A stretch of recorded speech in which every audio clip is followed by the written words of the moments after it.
Lev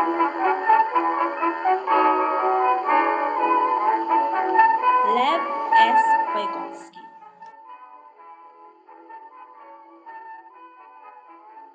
Lev Vygotsky was born on November 17, 1896, in Orsha, a city in the western region of the Russian Empire. He later attended Moscow State University, where he studied sociology, linguistics, psychology, philosophy, and law. But in 1970, he graduated with a law degree. Lev Vygotsky later furthered his education in psychology in 1924 at the same institute. After that, he completed a dissertation in 1925 on the psychology of art while being absent due to an acute tuberculosis relapse that left him incapacitated for a year. At the age of 30, Lev turned his interest towards researching language, attention, and memory with the help of a couple of his students. Lev Vygotsky later became a well-respected Russian psychologist who was best known for his sociocultural theory. His philosophy implores that social interactions, which include imitation, guided learning, and collaborative learning, all play a critical role in children's learning and development. Later in Vygotsky's career, he published 6 books on psychology topics over the period of 10 years. Even though his interests were diverse, they centered on child development and education. Lev's career was abruptly terminated in 1934. He was 38 years of age when he died of tuberculosis. He also has 2 children whose names were Gita and Azaya Vygotskaya. Early childhood education is crucial for the shaping of any human being. The concepts or practices that children learn in the earliest stages of their life are the foundations of the rest of their development and mental growth. Hence, Vygotsky's philosophies can be used as a guide for early childhood educators. One of Vygotsky's theories that relates to early childhood education includes his socio-cultural theory. This suggests that social interaction leads to gradual changes in children's thought and behavior, and for this reason, allowing children to actively interact is necessary. Secondly, Vygotsky's theory of play advises that imaginative play is prominent for children's cognitive development because while children are playing, they are making sense of the world around them. In addition to that, children develop language skills as well by either speaking to themselves or others. After all, Vygotsky states that children observe the speech and behavior of their parents and peers first and then try to imitate them. Lev is well known for the terms tools of the mind, zone of proximal development, and scaffolding, all of which has to deal with how development works.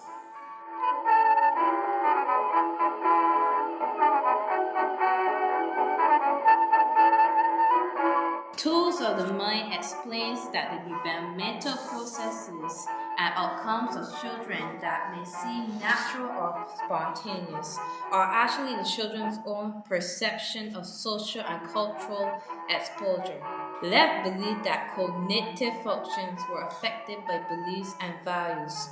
In other words, tools of the mind adapt to the culture in which a person develops and is therefore social-culturally determined.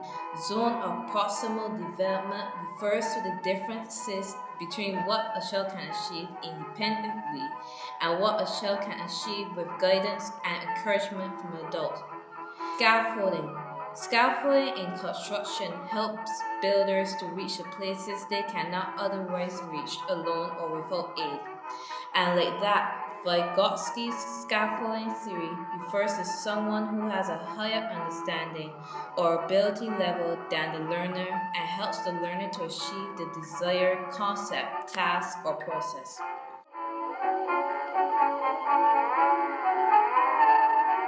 Early childhood education in Barbados is the first of the three tiers of the Barbadian education system. Thus, we can safely say that it's the most influential in shaping a child's learning experiences. Going with the motto, each one matters, education for all, we can apply the principles of the great philosopher Vygotsky to our early childhood classrooms to achieve the highest level of cognitive development in our children. Play. Vygotsky believed in the importance of play. In Barbados, we often think that children are playing too much or are not being serious about learning. An early childhood educator, when applying the principles of Vygotsky, will set aside time for pure, unadulterated play, as according to Vygotsky, this is where the best learning takes place. For example, instead of telling children they must play with blocks, the early childhood educator can give the students an environment where they can choose to play safely however they please. They could play with games with friends, craft a sculpture with plastic scene, or even draw a picture. Children who enjoy activities develop better. Social cultural development. Vygotsky theory, when applied to a Barbadian classroom, would encourage learning from social interactions. Therefore, an early childhood educator who has embraced the Vygotsky methods would allow peer learning, face to face contact, and interaction with adults who influence children, and would create an interactive environment. For example, for a child to learn about fire safety, an early childhood educator could take the children to a fire station to interact with the firemen, see the safety equipment, and climb into the fire truck so that the experience impacts the children more. Vygotsky's terminology, zone of proximal development. Each child has the capacity to learn, and the Vygotskian's early childhood educator will see that the potential capacity of the child is reached.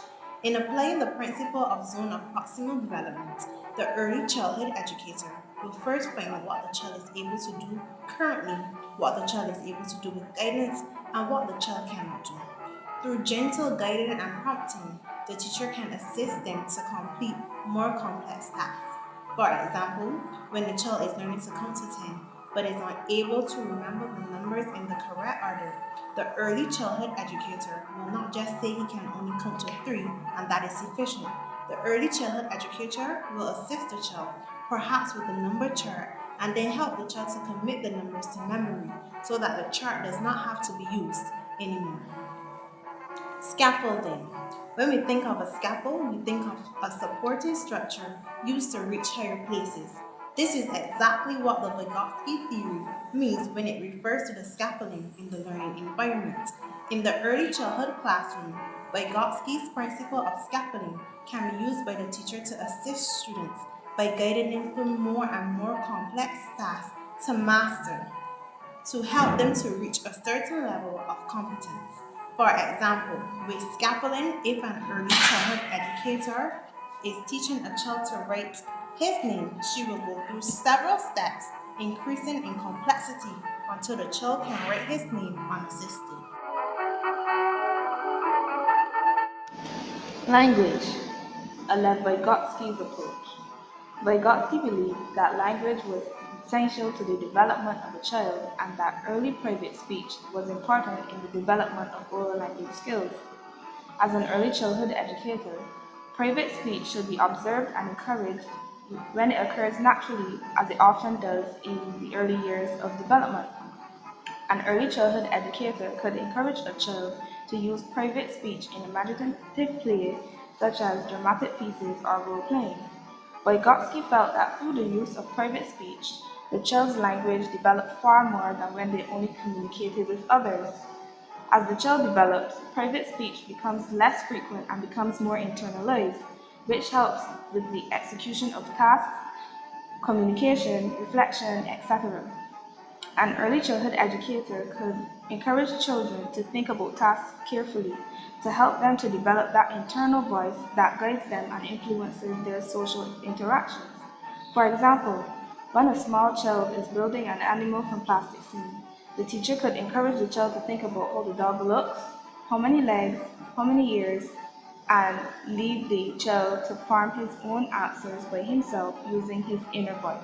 Using Vygotsky's theories, early childhood educators can consider using constructive and imaginative play in teaching to keep the children engaged and at the same time develop social and language skills, and being a great source of information and allowing diverse exposure to information within the classroom or even combine play with information so that children can build on their learning and personality every day.